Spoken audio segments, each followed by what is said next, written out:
ರೇಣುಕಾಸ್ವಾಮಿ ಕೊಲೆ ಪ್ರಕರಣದಲ್ಲಿ ಆರೋಪಿಯಾಗಿ ಪರಪನಗ್ರಹಾರ ಜೈಲಿನಲ್ಲಿರ್ತಕ್ಕಂಥ ನಟ ದರ್ಶನ್ ಅಲ್ಲಿ ವಿಲಾಸಿ ಜೀವನ ನಡೆಸ್ತಾ ಇರೋದಕ್ಕೆ ಸಂಬಂಧಪಟ್ಟಂತೆ ಒಂದಿಷ್ಟು ಫೋಟೋಗಳು ಬರೆಯಲಾಗಿತ್ತು. ಅದಕ್ಕೆ ಸಂಬಂಧಪಟ್ಟಂತೆ ಈಗಾಗಲೇ ನಟ ದರ್ಶನ್ ಅವ್ರನ್ನ ಇವತ್ತು ಬಳ್ಳಾರಿಯ ಸೆಂಟ್ರಲ್ ಜೈಲಿಗೆ ಶಿಫ್ಟ್ ಮಾಡಲಾಗ್ತದೆ. ಆದರೆ ಬಳ್ಳಾರಿ ಸೆಂಟ್ರಲ್ ಜೈಲಿನಲ್ಲಿಯೂ ಕೂಡ ಪರಪನಗ್ರಹಾರ ಜೈಲಿನಲ್ಲಿರ್ತಕ್ಕಂಥದಕ್ಕಿಂತ ಯಾವುದೇ ರೀತಿ ವ್ಯವಸ್ಥೆ ಕಡಿಮೆ ಇಲ್ಲ ಅನ್ನುವಂಥ ಆರೋಪಗಳು ಕೂಡ ಕೇಳಿ ಬರ್ತದೆ. ಇದಕ್ಕೆ ಸಂಬಂಧಪಟ್ಟಂತೆ ನಮ್ಮ ಜೊತೆಗೆ ಮಾತಾಡಲಿಕ್ಕೆ 6 ವರ್ಷಗಳ ಕಾಲ ಕೊಲೆ ಪ್ರಕರಣದಲ್ಲಿ ಜೈಲುವಾಸ ಅನುಭವಿಸಿ ಬಂದಿರತಕ್ಕಂಥ ಕೈದಿಯೊಬ್ಬರು ನಮ್ಮ ಜೊತೆಗೆ ಇದ್ದಾರೆ, ಮಾಜಿ ಕೈದಿ ಇದ್ದಾರೆ, ಅವ್ರನ್ನ ಮಾತಾಡ್ಸ್ತೋಗೋಣ. ಸರ್, ಈಗ ನೀವು ಯಾವಾಗ ಜೈಲಿನಲ್ಲಿದ್ರಿ ಮತ್ತು ಜೈಲಿನಾಗ ವ್ಯವಸ್ಥೆ ಹೆಂಗೈತಿ ಅಂತ? ಸರ್, ನಾವು 2016 ಇದ್ದೀವಿ ಸರ್. 2001 ರಿಲೀಸ್ ಆಯ್ತು ಸರ್. ನಮ್ಮದು ರಿಲೀಸ್ ಆದಾಗ ನಾವು ಒಳಗಡೆ ಇದ್ದಾಗ ಸರ್ ಊಟದ ವ್ಯವಸ್ಥೆ ಏನು ಚೆನ್ನಾಗಿರ್ತಿದ್ದಿಲ್ಲ ಸರ್. ದೊಡ್ಡ ದೊಡ್ಡ ವ್ಯಕ್ತಿಗಳಿಗೆ ಎಲ್ಲ ಗಾಂಜಾಗಳು, ಸ್ಮೋಕು, ಸಿಗರೆಟು, ಒಂದು ಕ್ಯಾಂಟೀನ್ ಅಂಗಡಿನೇ ಇದೆ ಸರ್ ಒಳಗಡೆ. ದುಡ್ಡು ಕೊಟ್ಟವರಿಗೆ ಒಂದು ರೀತಿ ನೋಡ್ತಾರೆ, ದುಡ್ಡು ಕೊಡಿದ್ರೆ ಒಂದು ರೀತಿ ನೋಡ್ತಾರೆ ಸರ್. ಬೇರೆ ಸಣ್ಣ ಕೈದಿಗಳು ಹೋದ್ರಿಗಿನ ಊಟ ಗೀಟ ಏನು ಚೆನ್ನಾಗಿರಲ್ಲ ಸರ್.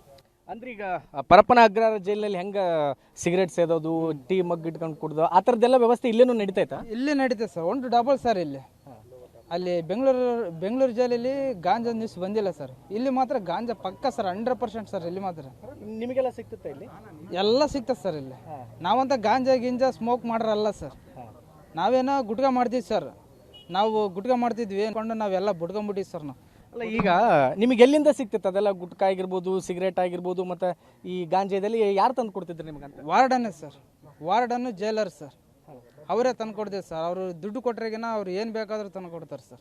ಅಂದರೆ ಅಲ್ಲಿ ದುಡ್ಡು ಕೊಟ್ಟರೆ ಏನು ಬೇಕಾದ್ರೂ ಸಿಗುತ್ತೆ? ಏನು ಬೇಕಾದ್ರೂ ಸಿಗುತ್ತೆ ಸರ್ ದುಡ್ಡು ಕೊಟ್ರಿಗಿನ. ಎಲ್ಲ ಅವರೇ ಕೊಡ್ತಾರೆ? ಎಲ್ಲ ಅವರೇ ತಂದು ಕೊಡ್ತಾರೆ ಸರ್. ಹೊರಗಡೆ ಬರ್ತಾರೆ ಸರ್. ಇವಾಗ ಸಂಜೆ ಬೆಳಿಗ್ಗೆ 6 ಗಂಟೆ ಇದ್ದ 1:30 ಡ್ಯೂಟಿ, ಒಂದು 20 ಜನ ವಾರ್ಡನ್ಸ್ ಇರ್ತಾರೆ ಸರ್. ಅವ್ರು ರಿಲೀಸ್ ಆಗ್ತಾರೆ ಸರ್. ಅವ್ರು ಬಿಡುಗಡೆ ಆಗ್ತಾರೆ ಸರ್. ಹೊರಗಡೆ ಅವ್ರು ಡ್ಯೂಟಿ ಎಲ್ಲ ಮುಗಿದಿರ್ತಾರೆ ಸರ್. ಡ್ಯೂಟಿ ಎಲ್ಲ ಮುಗಿದ ಮೇಲೆ ಹೋಗ್ತಾರೆ ಸರ್. ಮತ್ತು ನಾನು ನಾಳೆ ಬೆಳಿಗ್ಗೆ 6 ಗಂಟೆ ಬರ್ತೀನಿ, ಅವಾಗ ತಂದು ಕೊಡ್ತೀನಿ, ಒಂದು 1000 ರೂಪಾಯಿ ಕೊಡ ಅಂತಾರೆ ಸರ್. ಇಷ್ಟಾಗುತ್ತೆ ದುಡ್ಡು, ನನಗೊಂದು 500 ಕೊಡ ಅಂತಾರೆ ಸರ್. ಅವ್ರು ಒಂದು 500 ಕೊಟ್ಟರೆ ತಂದು ಕೊಟ್ಬಿಡ್ತಾರೆ ಸರ್. ಅಂದ್ರೆ ಈಗ ದರ್ಶನ್ ಅವರು ಬಳ್ಳಾರಿ ಜೈಲಿಗೆ ಬಂದ್ರೆ ಅಲ್ಲಿಕ್ಕಿಂತ ಚಂದ ಇಲ್ಲಿ ಇರ್ಬೋದು ಅಂತೀರಾ? ಅಲ್ಲಿಗೆ ಬಿಂದಾಸ್ ಆಗಿರ್ಬೋದು ಸರ್. ಇಲ್ಲಿ ಬಿಂದಾಸ್. ಇಲ್ಲಿ ಮಾತ್ರಗಿನ ರಾಜ್ಯದಂಗೆ ಇರ್ತಾರೆ. ಇಲ್ಲಿ ಮಾತ್ರಗಿನ ಏನು ಸರ್, ಸುಪ್ರೀಂಟಿಗೆ ಅರ್ಜೆಂಟಿಗೆ ಜೈಲರಿಗೆ ಒಂದು 100 ರೂಪಾಯಿ, ಒಂದು 500 ಕೊಟ್ಬಿಟ್ರೆ ಆಯ್ತು ಸರ್.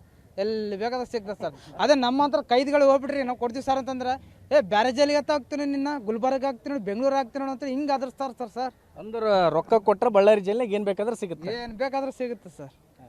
ಅದೇ ನಮ್ಮ ಫ್ರೆಂಡನ್ನ ಎಂಟ್ರಿಗಳಿಗೆ ನೋಡೋಕೆ ಹೋಗಂತಂದ್ರಿಗೆನ 500 ಕೊಡು, ಇಲ್ದ್ರೆ ಬೇರೆ ಅಂತ ಅನ್ಕೊಡು ಅಂತ ಹೇಳಿ ಎಂಟ್ರಿ ಮೇನ್ ಗೇಟಲ್ಲಿ ಎಂಟ್ರೆಸ್ ವಾರ್ಡನ್ಸ್ ಇದ್ರೆ ಸರ್, ಅವ್ರು ಕಂಪಲ್ಸರಿ ಕೇಳ್ತಾರೆ. ನೋಡೋಕೆ ಹೋದ್ರೆ ರೊಕ್ಕ ಕೊಡ್ಬೇಕು ಸರ್. ಅಂದ್ರೆ ಜೈಲಾಗೆಲ್ಲ ಸಿಗುತ್ತೆ? ಜೈಲಾಗ. ಯಾಕಂದ್ರೆ ನಾನು ಜೈಲು 6 ವರ್ಷ ಹೊಡೆದು ಬಂದಿದ್ದೆ ಸರ್. ಇವರು ವಾರ್ಡನ್ಸ್ ಎಲ್ಲ ನೋಡಿದ್ದಾರೆ ಸರ್.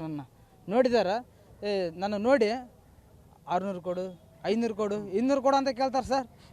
ಸರ್, ನಿಮ್ಮ ರಕ್ಷಣೆ ಏನೈತೆ ಅದು ಮಾಡಿರಿ. ನಾನು ಆಧಾರ್ ಕಾರ್ಡ್ ತಂದಿದ್ದೀನಿ. ಆಧಾರ್ ಕಾರ್ಡ್ ಏನೋ ರೊಕ್ಕದೆಲ್ಲ ವ್ಯವಹಾರ ನಡೀತೈತೆ ಅಂತಲ್ಲ, ಹೆಂಗೆ ನಡೀತೈತೆ ಅದೆಲ್ಲ? ಅದು ರೊಕ್ಕದೆಲ್ಲ ವ್ಯವಹಾರ ಹೆಂಗೆ ನಡೀತೈತೆ ಅಂದ್ರೆ ಸರ್, ನಾವು 2016 ಇದ್ದಾಗ ಅವಾಗ ಎಂಟ್ರಿಗೆ ಹೋಗಾರ ಅವಾಗ ಆಧಾರ್ ಕಾರ್ಡ್ ತಗೊಂಡು ಹೋಗೋದು ಬೇಕಾಗಿದ್ದಿಲ್ಲ ಸರ್. ಸುಮ್ಮನೆ 10 ರೂಪಾಯಿ ಕೊಟ್ರಿಗಿನ ಎಂಟ್ರಿ ಬಿಡ್ತಿದ್ದೆ ಸರ್. ಅವಾಗ ಎಂಟ್ರಿ ಜಾಡ್ ರೂಮ್ ಹೆಂಗಿತ್ತ ಗೊತ್ತಾ ಸರ್? ಚುಕ್ಕ ಇದ್ದು ಸರ್. ಸೊ ಹಿಂಗೆ ಮಾತಾಡ್ತಾರೆ ಸರ್. ಎಂಟ್ರಿಗಳು 100 ರೂಪಾಯಿ ತೋರಿಸಿದ್ರೆ ಒಳಗೆ ಹೋಗ್ತದೆ ಸರ್. ಇವಾಗ ಎಂಟ್ರಿ ಹೆಂಗಿದೆ ಅಂತಂದ್ರೆ ಸರ್, ಸೆಂಟ್ರಿ ಒಂದು ಗ್ಲಾಸ್ ಬಂದ್ಬಿಟ್ಟೆ ಸರ್. ಆ ಕಡೆ ಟೆಲಿಫೋನ್, ಈ ಕಡೆ ಟೆಲಿಫೋನ್ ಮಾತಾಡಬೇಕಾಗುತ್ತೆ ಸರ್. ಈಗ ಜೈಲಾಗ ಏನೋ ಫೋನ್ಪೇಲಿಂದ ಅಮೌಂಟ್ ವರ್ಗಾವಣೆ ಆಗುತ್ತೆ ಅಂತಲ್ಲ?